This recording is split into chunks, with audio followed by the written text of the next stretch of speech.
Graça e paz. Quero convidar você à leitura do texto bíblico que se encontra em Salmos. Vamos fazer a leitura do Salmo 78.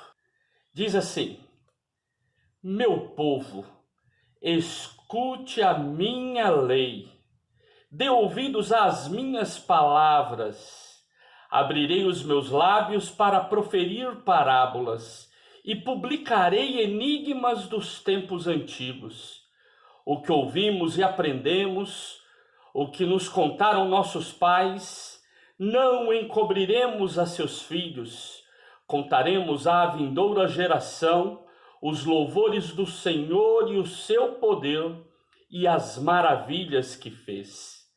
Ele estabeleceu um testemunho em Jacó e instituiu uma lei em Israel, e ordenou aos nossos pais que os transmitissem a seus filhos, a fim de que a nova geração os conhecesse e os filhos que ainda hão de nascer se levantassem e, por sua vez, os contassem a seus descendentes, para que pusessem a sua confiança em Deus e não se esquecessem dos feitos de Deus, mas lhe observassem os mandamentos, e que não fossem como seus pais, geração obstinada e rebelde, geração de coração inconstante, e cujo espírito não foi fiel a Deus.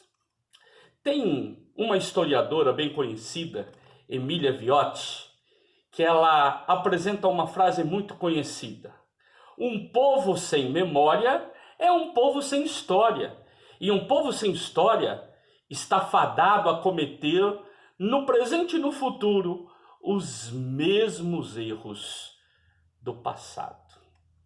Eu intitulei o sermão de olho no retrovisor.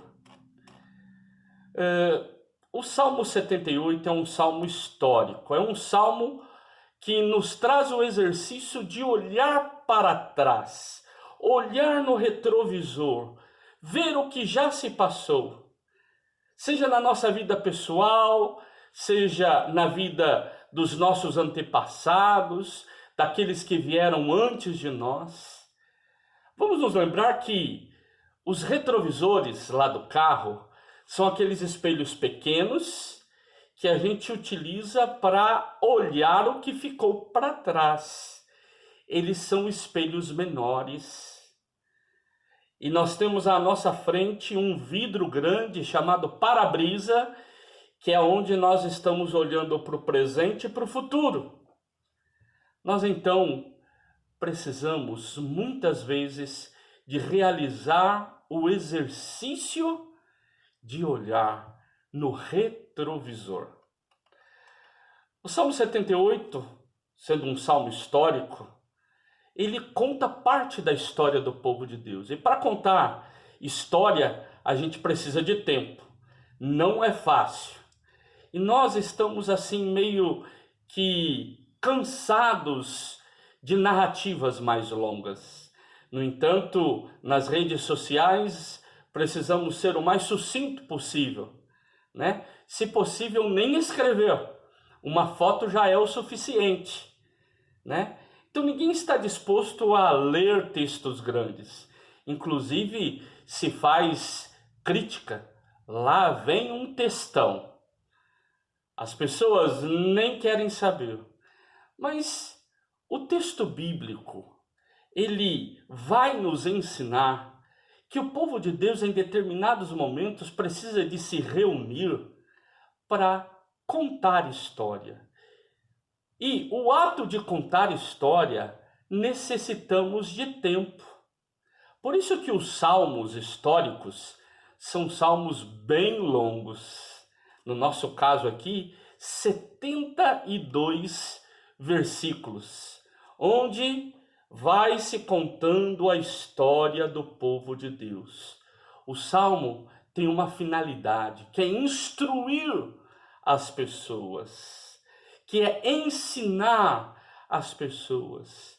E na realidade, este salmo bem como alguns outros salmos históricos, quer olhar para o passado para poder entender o que é verdadeiramente construir uma vida mais feliz no presente e no futuro, né?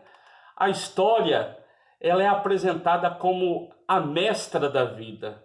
É olhando para ela que nós vamos então entender o que se passou e o que nós podemos construir agora e no amanhã. Então, nós aproveitamos do passado os acertos e os erros, para então construir o nosso presente e o nosso futuro. Aqui, ensinando às vindouras gerações o que Deus já fez na história do seu povo. Eu quero propor então que, ao olhar para o Salmo 78, nós possamos retirar daqui algumas lições para o nosso cotidiano. Quando olhamos para o Salmo, a primeira coisa que nós vemos é que estes primeiros versículos que eu fiz a leitura, ele é a introdução, ele é um chamado, né? Ele vem dizer assim, por que é necessário contar a história? Né? Qual é a importância de olhar para o passado? E aí o Salmo vem dizendo, olha, vamos recordar a história, né? Então vamos nos sentar aqui para lembrar do que já aconteceu, para que nós possamos construir a nossa caminhada, confiar no Senhor que está conosco em nossa caminhada. Então, parte do pressuposto de que os acontecimentos do passado, eles são uma lição para que vivamos uma vida melhor, construamos uma história melhor. Os versículos 9 a 72 é o desenvolvimento. O Salmo não tem nem conclusão. É o desenvolvimento, é o contar da história. Quando olhamos para os versículos, né, até o 51, nós vemos contar a história que está descrita lá nos livros de Êxodo e Números, ou seja, a caminhada do povo de Deus pelo deserto. E aí vai lembrando fato por fato, né? Lembrem-se, aí fala da travessia do Mar Vermelho. Depois vem contando a história falando da nuvem do dia. Fala também sobre a coluna de fogo à noite. Fala da água que vem da rocha. Fala do maná, das codornizes, das pragas do Egito. E olha que interessante a forma de elaboração do Salmo, porque apresenta aqui 7 maravilhas que Deus fez no deserto. E quando vai citar, né, entre os versículos 43 e 51, as pragas do Egito, ou seja, o que Deus fez para livrar o povo do Egito, ele não apresenta as 10 pragas, apresenta 7 também. Temos aqui a repetição de números simbólicos, né? Então, os acontecimentos lá do Egito, o que Deus vai fazer para livrar o povo é transformar água em sangue, fala das moscas, das rãs, gafanhotos, granizo, a chuva, né, e os relâmpagos, né, e a morte dos primogênitos. Vejam então, 7 e 7, falando aqui do que Deus fez para que o povo pudesse sair do Egito e caminhasse pelo deserto. Depois, os versículos de 52 a 72, o Salmo vai repetindo também aquilo que Deus fez na história do povo, mas quando eles foram conquistar a terra prometida. E aí vai dizer, olha, ele nos auxiliou na conquista, ele nos ajudou na distribuição justa da terra. Os resultados da infidelidade do povo para com Deus, o que é que acontece? né? A perca da arca da aliança. Fala da dominação dos filisteus. Lembrem-se quando os filisteus dominaram. Fala aqui da rejeição do reino do norte, a escolha do reino do sul. Então, um salmo que foi escrito no reino do sul, que enaltece o reino do sul, né? E que critica o reino do norte. É um salmo que fala de Davi como sendo o grande pastor, o pastor de coração íntegro, um pastor que guia o seu povo. Então, o que é que nós aprendemos deste salmo? É que há uma instrução, precisamos parar para olhar na história, no passado, naquilo que já aconteceu. E quando olhamos com cuidado, vemos que Deus esteve presente, realizando suas bênçãos na nossa vida.